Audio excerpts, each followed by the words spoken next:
senhores telespectadores, a ideia é realmente essa. Vamos comer uma lampreia. Bom, e vai ser uma lampreia pescada aqui no Rio Lima. Eu estou no estuário do Lima.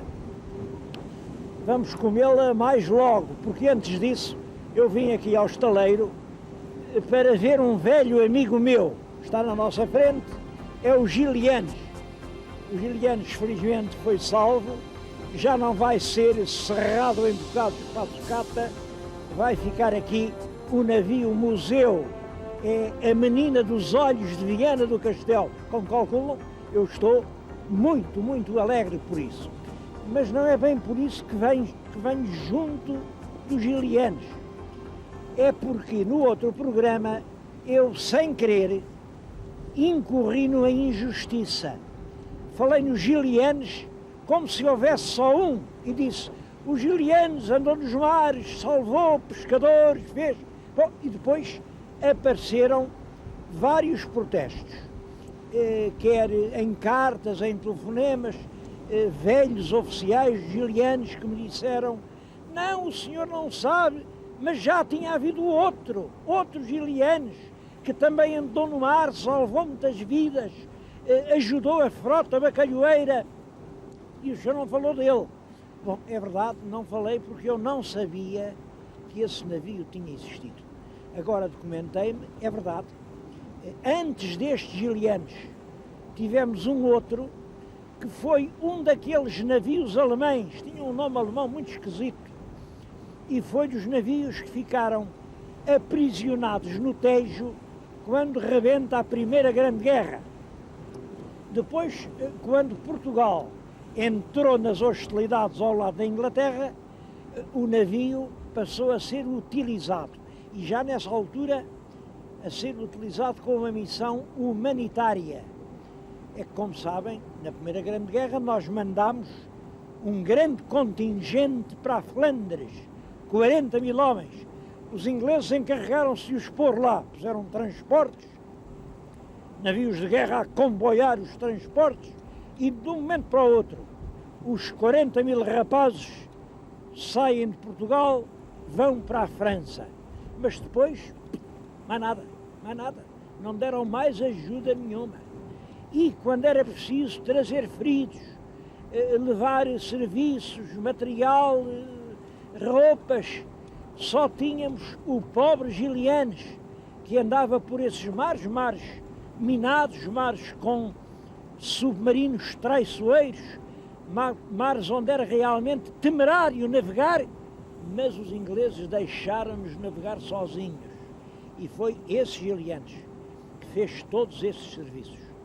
Depois, já muito velhinho, já não servia para a Marinha de Guerra, passou a ajudar os pescadores do bacalhau, andou nos bancos da Terra Nova, até que, já com muitos anos, não servia para mais nada, e então finalmente foi substituído por estes Gilianes. Este é que eu conhecia, e realmente por este é que eu quebrei as minhas lanças, porque foi este que ficou ligado à minha vida.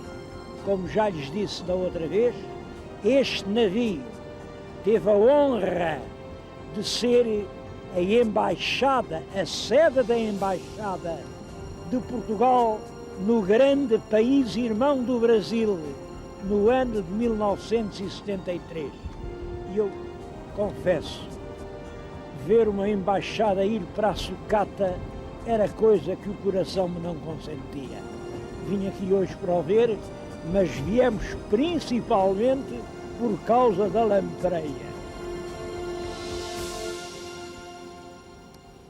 Eu vim aqui ao estaleiro de Viana principalmente para dar essa explicação, porque acho que realmente é uma injustiça esquecer os mais antigos. O outro Gilianes também foi um grande navio. Mas já estou aqui e queria falar-lhes deste estaleiro, que é uma coisa muito mais importante do que a maioria dos portugueses julgam. O estaleiro foi fundado em 1944. Bom, mas 44, se eu falar em 500 anos antes, Se lhes disser que já no século XV se faziam em Viena as melhores naus do país, dizia-se, era até corrente dizer isto no século XVI, as naus que se fazem por aí fora vão 3 vezes à Índia e volta e pronto, ficam podres. As naus de Viena aguentam 12 viagens. As naus de Viena deram volta ao mundo. Bom, e hoje o estaleiro continua a trabalhar em cheio.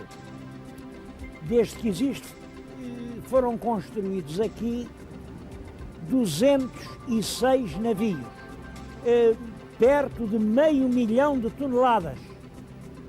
Continuam a fazer-se grandes navios. Aqui há as maquetes, eu vou pedir à Câmara que mostre algumas das maquetes dos navios aqui construídos. Esses navios continuam a cruzar os mares. Bom, e não julguem que é assim uma coisa pouco importante. O ano passado, 97, o rendimento dos estaleiros foram 27 milhões de contos. Quer dizer, os oceanos ainda rendem dinheiro a Portugal. Não são só matéria de despesa, também são capítulo de receita. E agora, em vésperas da Expo, eu sinto-me orgulhoso em poder recordar isso. Portugal ainda tem uma presença no mar. Ainda se fazem aqui navios que vão para todo o mundo. Ainda estão encomendas em carteira que dão para trabalhar a toda esta gente. É mais de 1.200 trabalhadores que estão aqui. Dão para trabalhar até ao ano 2002 e novas encomendas vão chegar. É consolador saber que para nós o mar ainda não fechou.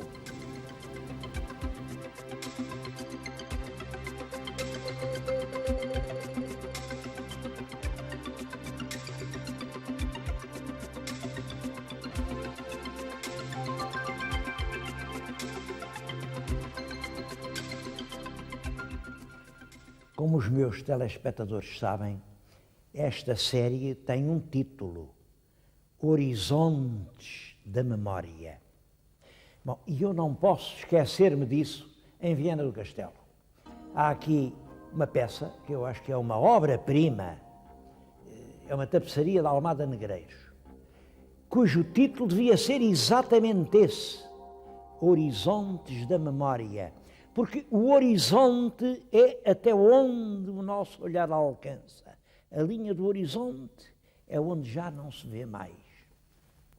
Ora, para os antigos, a linha do horizonte era o Rio Lima. Essa tapeçaria que estão a ver representa exatamente uma lenda que vem desde o tempo romano. Os romanos acreditavam que, como ali era o horizonte da memória, quem passasse para o lado de lá esquecia-se de tudo. Bom, e um homem sem memória é um homem que não existe. Eu sou a memória do bem e do mal que me aconteceu. Todos somos isso. Bom, os soldados chegaram, viram ali na frente deles o rio da memória e disseram: a gente não passa. Não passa, mas o general era um homem desembaraçado, era o cônsul Décio Júlio Bruto, e o que é que ele fez? Mete-se a cavalo, atravessa o rio, chega à outra margem e para o lado de cá chamou os soldados um a um: tu, ó Júlio, tu, ó Tito, tu, ó Décio, tu, ó Marcos. E os rapazes viram que o general sabia os nomes deles todos. Prova que o rio não apagava a memória. Conto isto porque acho que vale a pena vir a Viana do Castelo só para ver essa obra-prima da tapeçaria portuguesa. Bom, para isso e para ver muito mais coisas. Eu já uma vez contei aqui a história de Viana, não vou contá-la novamente, não gosto de me repetir. Aliás, quem quiser aprender a história de Viana tem uma coisa simples a fazer. Venha aqui, a esta casa onde agora estou. É o Museu Regional de Viana do Castelo, é já um museu antigo, um museu instalado num palacete muito bonito, um palacete construído no princípio do século XVIII, mas ainda antes do liberalismo, é, portanto, um palácio do antigo regime.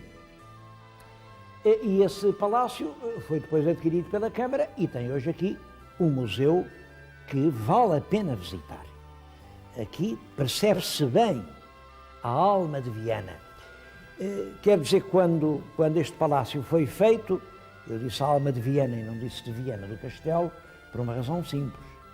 É que quando este palácio foi feito, isto não era Viana do Castelo, era Viana da Foz do Lima. Depois é que passou a ser Viana do Castelo. Bom, e Viana do Castelo porquê? A explicação é esta. Por causa da Patuleia. A cidade, foi criada a cidade em 1848, está exatamente a fazer agora 150 anos. E é para comemorar esses 150 anos que eu vim a Viana do Castelo. São os 150 anos da lindíssima cidade de Viana do Castelo. Mas foi feita a cidade porquê? Bom, primeiro porque já era capital do distrito e só era vila, mas a rainha diz, é para agradecer o comportamento de Viana durante a Patuleia. Eu estou convencido que dos meus telespectadores, quase todos já ouviram falar na Patuleia. Patuleia, bom, os mais cultos ligam Patuleia com Maria da Fonte com Costa Cabral com liberalismo. É importante saber um pouco mais do que isso. A Patuleia é uma lição política que é muito importante ter presente. Eu aproveito esta vinda ao Norte para recordar o que foi a Patuleia. Nessa altura ainda não havia partidos políticos, era direito da rainha nomear o chefe do governo, ela tinha escolhido quem realmente governava, provocou uma revolução, a Revolução da Maria da Fonte. A Maria da Fonte é uma grande revolta popular nortenha. Maria da Fonte quer dizer a Maria de Viana, quer dizer a Maria do Norte, quer dizer a Maria de Lanhese. Maria da Fonte é a mulher, e é a mulher porque aqui no Norte quem manda é a mulher. É a mulher. Vocês já ouviram falar no Trás do Minhoto? Não, ninguém ouviu falar no Trás do Minhoto. Agora, o Trás da Minhota, quem é que não sabe o que é? Isto é uma terra feminina, onde as mulheres têm mais força que os homens em muitos outros lugares. As mulheres revoltaram-se, isso foi o suficiente para derrubar o governo dos Costa Cabrais, e a rainha teve que escolher outro governo que não tivesse aquela imensa carga de antipatia popular, de repulsa, que tinha o bom governo do Costa Cabral. E chamou ao governo o honrado Duque de Palmela. Palmela tinha um grande prestígio, era aceito por todos. Bom, mas a rainha aconselharam-na e disseram, quem manda no governo é a rainha, não é mais ninguém. Tu manda embora o Palmela e chama outro. E tu não, quem a aconselhou foi um conselheiro alemão. Vossa Majestade manda embora o senhor Duque de Palmela e chame outra pessoa que lhe mereça confiança. E a rainha fez isso exatamente na noite de 6 de outubro de 1846. Não ouviu partido nenhum, pois não havia partidos organizados. Não ouviu ninguém e esqueceu-se de que a Maria da Fonte continuava viva. A Maria da Fonte era a consciência da população nortenha. O grande erro foi o governo de Lisboa ter esquecido a sensibilidade do Norte. Aqui, no Norte, quem mandava era o Zé Passos, José da Silva Passos, ficou absolutamente indignado com a mudança do Presidente do Ministério, pôs logo o nome que ainda hoje se repete, chamou a essa crise ministerial a emboscada e disse, nós não aceitamos a emboscada, levanta-se em armas revolta-se, prende o emissário da rainha, que era o Duque da Terceira, e durante 8 meses o país mergulhou numa crise sangrenta, com batalhas, com centenas ou milhares de mortos, e de onde saiu só vexado e humilhado pela intervenção das potências estrangeiras. A esquadra inglesa bloqueia os portos nacionais, o exército espanhol invade a nossa fronteira e Portugal é obrigado a aceitar a paz que as potências lhe impõem.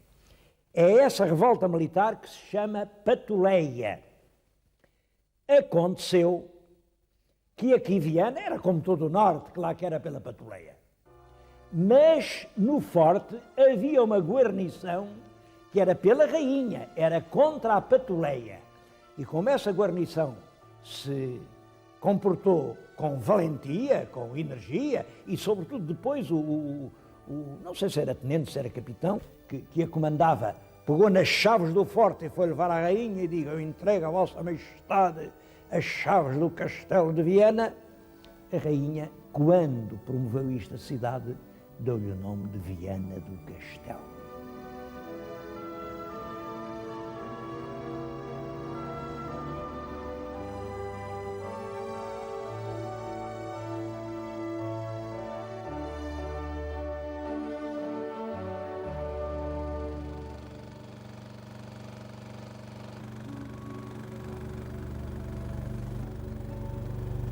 Bem, mas a nossa ideia era ir comer uma lampreia. Bem, como sabem, as lampreias não estão à venda na praça. Quem as quer tem que as ir pescar. É isso que eu vim fazer, acompanhado por estes amigos que são pescadores profissionais aqui no Lima, e como as lampreias dormem todo o dia, só à noite é que é possível pescá-las. Vamos ver se encontramos uma lampreia. Bom, encontramos de certeza.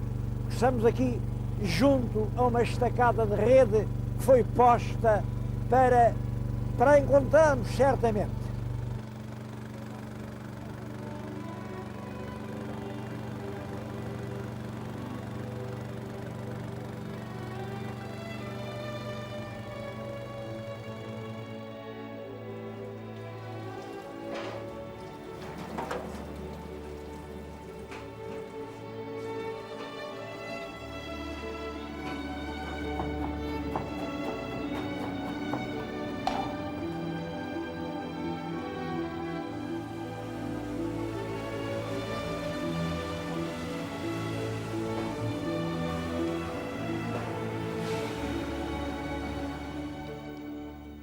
Bom, e aqui temos nós a famosa lampreia, a que viram há bocadinho pescar nas águas do Rio Lima, é agora que vamos comer.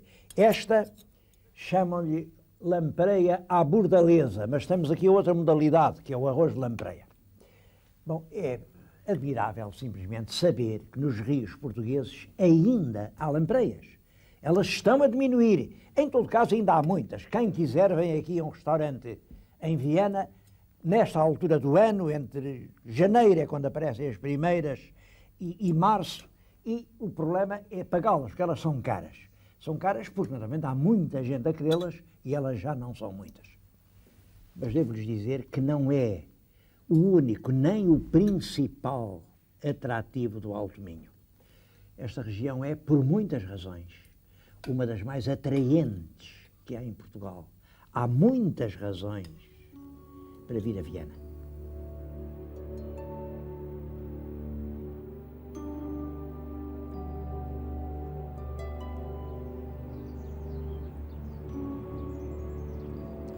Bom, e essas razões são evidentes. Como sabem, o Alto Minho é esta pequena porção de Portugal que fica entre o Rio Lima e o Rio Minho.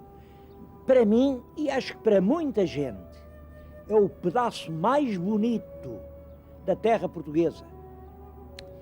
Aqui há uma paisagem única, uma paisagem ao mesmo tempo de grandes montes, mas montes sempre com os rios a serpear por entre a doçura dos outeiros. As colinas são verdes todo o ano e estão sempre em flor. Há as ermidas no cimo dos outeiros, há os espaços românicos, há as fontes de granito. Nos velhos solares há muitas vezes casas que nos recebem. Há esta frescura dos caminhos, à sombra das latadas, entre roseirais. O próprio ar, isto aqui tem uma luminosidade do Atlântico, porque a poucos quilómetros de mim é o Atlântico, mas é um Atlântico, uma luz que vem refletida do granito do Gerês.